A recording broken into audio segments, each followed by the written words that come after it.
recebemos um material bem instigante.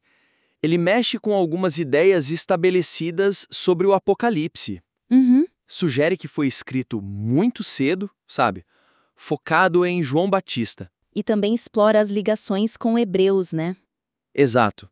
E também explora as ligações dele com a carta aos Hebreus. Vamos direto ao ponto, então. Ver como podemos fortalecer essa análise. Vamos lá. Para começar, né?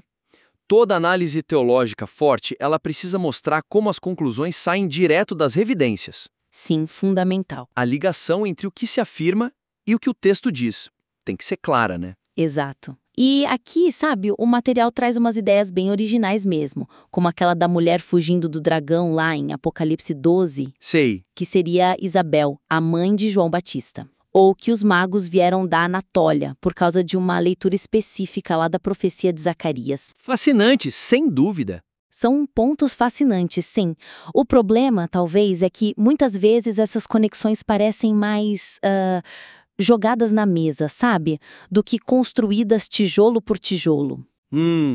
A gente vê a conclusão, mas não exatamente o caminho que levou até ela, especialmente partindo dos textos, né? Ou do contexto histórico que o próprio material usa. Entendi. Para quem não está mergulhado na tal teologia de impacto, pode parecer que a análise dá uns pulos meio grandes, assim, que precisariam de mais explicação, mais passo a passo. Entendi. Então a pessoa lê e pensa, ok, interessante, mas como exatamente chegaram aqui? Falta a ponte, digamos assim, entre a ideia e a prova. Isso, perfeito. A fraqueza não está na originalidade, que é um ponto forte, claro, mas na demonstração do raciocínio. Certo. A sugestão, então, seria detalhar mais esse processo de interpretação, a hermenêutica por trás, sabe? Mostrar o como. Mostrar explicitamente quais palavras, quais imagens no texto, que dados históricos ou ligações linguísticas estão sendo usados para sustentar cada uma dessas interpretações mais ousadas. É como montar um mapa para quem lê, sabe? Mostrando o percurso do pensamento. Faz todo sentido. Deixar o leitor seguir a linha de raciocínio junto. E como seria isso na prática? Dá para exemplificar? Claro! Vamos pegar exemplos concretos. Na ligação de Apocalipse 12 com a família de Herodes e a fuga de Isabel. Sim. Em vez de só afirmar a conexão, seria bom detalhar. Olha, no texto bíblico a gente tem essa imagem X, Certo. que espelha a descrição de Herodes feita por tal fonte histórica como um dragão. E o símbolo Y no texto pode ser lido como Z no contexto da Judéia do primeiro século, apontando para Isabel. Entende? Mostrar as peças se encaixando. Exatamente. Outro exemplo. A datação superantiga do Apocalipse, entre 15 e 25 depois de Cristo. Nossa, isso é bem radical. Muito. Seria fundamental explicar como ela se encaixa ou como ela força uma reinterpretação de coisas dentro do próprio livro, tipo as 7 igrejas. Que parecem já estabelecidas, né? Com problemas específicos. Pois é, como poderiam existir nesse período, antes mesmo do ministério público de Jesus? Boa pergunta. E a cristologia, o entendimento sobre Cristo que parece já bem desenvolvido em algumas partes. Como isso se formou tão cedo? Mostrar o passo a passo de como a teologia de impacto resolve essas questões fortaleceria demais a proposta. Sim. E sobre os magos e a Anatólia? Seria interessante mostrar a base textual ou contextual para ler Zacarias dessa forma. Talvez até comparar com a leitura mais comum, que fala do Oriente, né? Ah, sim. E argumentar por que essa nova leitura é linguisticamente ou historicamente mais forte na visão do autor. Ok, então fortalecer as pontes internas do argumento é um ponto-chave. Agora, pensando para fora, uma ideia nova, assim, geralmente ganha mais força quando ela conversa com o que já se pensa sobre o assunto, não é? Como ela se posiciona no debate maior? Sem dúvida. E aí temos outro ponto de atenção, eu acho. O material desafia bastante o que a maioria dos acadêmicos pensa sobre vários temas, datação e autoria do Apocalipse. Certo. Se havia ou não uma forte esperança messiânica antes de João Batista, Também. a datação dos manuscritos de Qumran, até o que era aquele lugar, são posições bem diferentes do consenso. Sim, bem diferentes. A questão aqui é que o material raramente para dizer, olha, a maioria pensa X por causa desses motivos A, B e C. Uhum. Mas nós discordamos por causa de Y e Z, que vem da nossa abordagem da teologia de impacto, sabe? Entendi. Falta esse diálogo direto. Isso. Sem esse diálogo direto, a argumentação pode parecer um pouco isolada, como se estivesse falando sozinha num canto, entende? E fica mais difícil para quem vem de outra linha de pensamento entender os pontos fortes da nova proposta, ou até mesmo considerá-la seriamente. É como apresentar uma solução sem reconhecer o problema que os outros tentaram resolver antes, né? Ou as soluções que eles propuseram. Pode parecer que a nova ideia não está ciente do resto da conversa. Exatamente. Por isso a sugestão é incorporar esse diálogo de forma mais explícita. Como assim? Reconhecer as posições acadêmicas dominantes sobre esses pontos-chave, de forma honesta, mostrando que se entende o porquê delas existirem. Ok. E aí sim, apresentar a contra-argumentação específica, baseada nos achados ou pressupostos da teologia de impacto, mostrar por que essa nova perspectiva explicaria melhor os dados ou resolveria problemas que a visão tradicional talvez deixe em aberto. E isso não enfraquece a proposta original? Pelo contrário, eu acho que robustece. Mostra que ela se sustenta mesmo em face das alternativas. Entendi.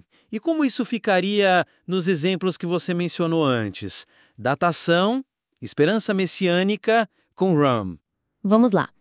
Na datação do Apocalipse. Reconhecer brevemente porque a maioria o coloca no fim do século I. A questão de Domiciano, estilo literário, referências internas interpretadas de certa forma. O padrão, né? Isso. E então, atacar esses pontos. Contudo, a evidência X, baseada na nossa leitura do contexto de João Batista, invalida o argumento sobre Domiciano. Certo. E a referência Y pode ser entendida de outra forma se partirmos do pressuposto Z da teologia de impacto. Entende? Sim, mostrar o contraponto direto. Exato. Outro. A esperança messiânica. Apresentar as passagens do Antigo Testamento ou de outros textos judaicos que são normalmente usadas para dizer que, sim, havia uma grande expectativa messiânica antes de João. Uhum. E aí mostrar por quê. Na leitura da teologia de impacto, essas passagens ou são mal interpretadas ou insuficientes ou apontam para algo diferente do que se costuma pensar. Desconstruir o argumento comum. Isso. E sobre Qumran, mencionar rapidinho por que se pensa nos essênios, os achados arqueológicos, textos como a regra da comunidade. A visão tradicional. Exato. E, então, argumentar, porém, essa outra leitura que vê Qumran como um entreposto romano ou um local ligado aos seguidores de João, explica melhor a arquitetura encontrada, Interessante. ou a variedade dos textos, ou se encaixam melhor nos dados históricos que temos sobre a região naquele período específico que a teologia de impacto destaca. Esse tipo de confronto direto é muito, muito produtivo, eu acho. Entendi. Engajar com o outro lado para mostrar a força da própria posição. Isso me leva a pensar numa coisa. Para a gente poder avaliar essas reinterpretações todas, né? Tanto as internas quanto as que desafiam o consenso, Sim. a gente precisa entender bem a ferramenta que está sendo usada, essa tal de teologia de impacto. Precisamente. Esse é um ponto crucial. Parece que ela é a chave para tudo. Exato. O termo teologia de impacto aparece bastante no material. É citado como o motor por trás das ideias mais inovadoras. João Batista como centro do Apocalipse, a datação antiga dos textos, a ideia de que o fim do mundo já veio. Uhum. Mas o que exatamente é essa teologia? Quais são seus princípios básicos? Como ela lê a Bíblia? Como ela vê a história? Como entende conceitos-chave como o pecado, aliança, o fim dos tempos, escatologia? Isso não fica claro, sabe? A gente vê os resultados, mas não o processo. Isso. A gente vê as conclusões, que são bem fortes, como dizer que a relação com Deus no Antigo Testamento foi exterminada. Essa é forte mesmo. Mas não um manual de instruções dessa abordagem. Falta uma definição do sistema em si. Fica parecendo que a gente recebe as respostas sem saber qual foi a pergunta, né? Ou o método para chegar nelas. É difícil julgar se a resposta faz sentido sem entender a lógica por trás. Exatamente. Por isso, seria muito útil dedicar um espaço na apresentação para explicar os pilares da teologia de impacto. Um resumo básico, talvez? Sim, Não precisa ser um tratado, mas um esboço. Como ela lida com inspiração bíblica, qual a visão sobre revelação, como entende a relação entre Antigo e Novo Testamento, especialmente para sustentar essa ideia de ruptura radical de extermínio da aliança anterior. E como ela chega numa alta cristologia, uma visão elevada de Cristo já no início, antes do que se costuma datar o desenvolvimento dessa doutrina. Certo. Dar essa base conceitual ajudaria muito o leitor ou o ouvinte a acompanhar o raciocínio e a avaliar a força dos argumentos. E como se poderia fazer isso de forma concreta, sem virar uma aula de teologia muito abstrata? Poderia ser explicando um princípio-chave e mostrando como ele se aplica. Por exemplo, Sim. um princípio central da teologia de impacto é descrever o princípio, talvez sobre como os símbolos proféticos devem ser lidos. Ok. É aplicando esse princípio que interpretamos a visão do capítulo 1 do Apocalipse, não como Cristo glorificado após a ressurreição, mas como uma visão de João Batista em seu papel profético. Algo assim. Entendi. Ligar princípio e aplicação. Que a aliança jeovásica foi exterminada. De onde vem essa ideia tão drástica? Boa pergunta. Qual texto ou raciocínio teológico a sustenta dentro desse sistema? E a afirmação de que tudo já aconteceu, o fim do mundo, julgamento, como a teologia de impacto defende isso biblicamente e teologicamente? E as implicações práticas disso hoje, né? Exatamente. Muito importante. Quais as consequências práticas disso para a vida cristã hoje? Se tudo já aconteceu, o que isso significa para nós? Esclarecer esses pontos daria muito mais solidez e transparência à análise toda. Sabe, definir o quadro ajuda a entender a pintura que está sendo apresentada. Certo, faz todo sentido. Clareza na metodologia é fundamental. Agora, vamos voltar para uma das conexões mais exploradas no material, a relação entre Hebreus e Apocalipse. Ah, sim. Você mencionou que essa parte é rica em detalhes, né? Mas a datação proposta para o Apocalipse cria uma questão aí, não é verdade? Sim, essa é a última área principal que a gente notou. A comparação entre Hebreus e Apocalipse é realmente um ponto alto. O material detalha bem. Faz um trabalho minucioso mostrando paralelos em temas, imagens, conceitos teológicos. É impressionante. Alta cristologia, Cristo como sacerdote no modelo de Melquisedeque, nova aliança, santuário celestial. Nossa. O Cordeiro, o trono, a Nova Jerusalém, até a expressão 7 espíritos. É muita coisa, sabe? E a conexão parece forte. Onde entra o problema, então? O nó aparece quando a gente junta isso com a datação radicalmente antiga do Apocalipse. Lembra?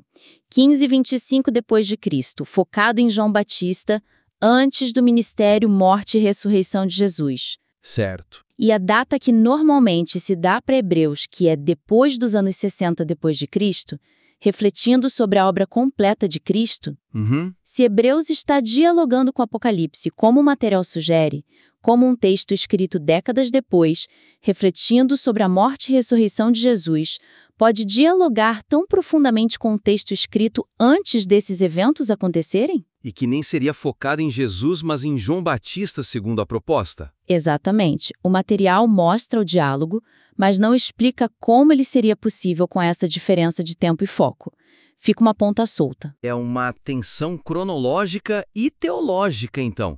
Se o Apocalipse é tão antigo e centrado em João, como ele já conteria toda essa teologia sofisticada sobre Cristo, sacerdócio celestial, nova aliança que Hebreus depois desenvolve, aparentemente baseada nos eventos da vida, morte e ressurreição de Jesus. Pois é. E como Hebreus estaria respondendo ou ecoando um texto tão anterior e com foco diferente. Parece estranho. Exatamente essa a questão. A sugestão aqui é encarar essa tensão de frente. Como a teologia de impacto resolve esse aparente paradoxo cronológico e teológico? Tem alguma saída proposta? Bom, existem algumas possibilidades que precisariam ser exploradas e explicitadas no material. Será que a teologia de impacto também propõe uma data muito mais antiga para Hebreus, colocando os dois textos mais próximos no tempo? seria uma opção. Ou será que ela sugere que ambos Apocalipse e Hebreus beberam de uma mesma fonte, talvez uma tradição oral ou escrita mais antiga, quem sabe ligada a Zacarias e João Batista, que já continha todos esses elementos teológicos complexos, alta cristologia, Melquisedeque, nova aliança, mesmo antes do ministério de Jesus? Isso explicaria as semelhanças. Sim. Ou talvez o diálogo seja entendido de uma maneira diferente, não como uma resposta direta. Explicar qual é a solução para esse quebra-cabeça de datas e teologia é vital para a coerência do modelo inteiro. Entendi. Então a tarefa seria mostrar as cartas. Ou Hebreus também é antigo, ou ambos usaram um material mais antigo ainda, ou tem outra explicação para essa conversa profunda entre os textos. E como seria um exemplo de como detalhar isso? Para ficar claro para o leitor, poderia ser algo como: reconhecemos a tensão cronológica, nossa proposta é que, e aí escolher uma das opções. A data de Hebreus também precisa ser revista para tal período pelas seguintes razões textuais históricas, ou B. Tanto Apocalipse quanto Hebreus se baseiam numa rica tradição teológica pré-cristã, associada a Zacarias e João, que já articulava conceitos como, listar os conceitos, exemplo, sacerdócio de Melquisedeque messiânico, como evidenciado por apresentar as evidências para essa tradição antiga. Ou uma terceira via? Ou C. O diálogo não é direto, mas ambos respondem a um contexto comum ou desenvolvem temas paralelos de forma independente, apesar das semelhanças. Algo assim. Entendi. E aí, detalhar como essa teologia tão desenvolvida, especialmente a cristologia, poderia existir num Apocalipse de 15 e 25 DC, antes dos vedentes que tradicionalmente a fundamentam. Sim. E como Hebreus se conecta a isso? Isso ajudaria a integrar a análise textual com a cronologia proposta. Senão a forte análise comparativa entre os livros fica meio desconectada da ousada proposta de datação do Apocalipse, sabe? Perfeito. Acho que esses 4 pontos cobrem bem as áreas principais para fortalecer a apresentação dessa perspectiva teológica, que é realmente muito estimulante e força a gente a repensar algumas coisas, né? Com certeza. É um trabalho que provoca. Então, resumindo o que a gente conversou aqui, as sugestões principais são: primeiro, amarrar melhor as interpretações originais às evidências textuais e históricas, sabe? Mostrar o passo a passo do raciocínio. Clareza na argumentação. Segundo, colocar essas ideias em diálogo com as visões acadêmicas mais comuns, mostrar os pontos de concordância, discordância e o porquê. Reconhecer o debate existente. Terceiro, definir com mais clareza o que é a tal teologia de impacto, seus princípios, seus métodos, para que o leitor entenda a base da análise. Explicitar a metodologia. E quarto, resolver aquela tensão cronológica e teológica criada pela datação antiga do Apocalipse em relação ao seu diálogo profundo com Hebreus. Amarrar as pontas da cronologia e da teologia. Isso. Esperamos que essa nossa conversa, focada na estrutura do argumento, na clareza das ideias e no diálogo com outras visões, seja útil para refinar ainda mais esse trabalho fascinante. Sim, tem muito potencial. Se decidir revisar o material com base nessas sugestões, olha, será um prazer dar uma olhada na nova versão. Com certeza, estamos à disposição.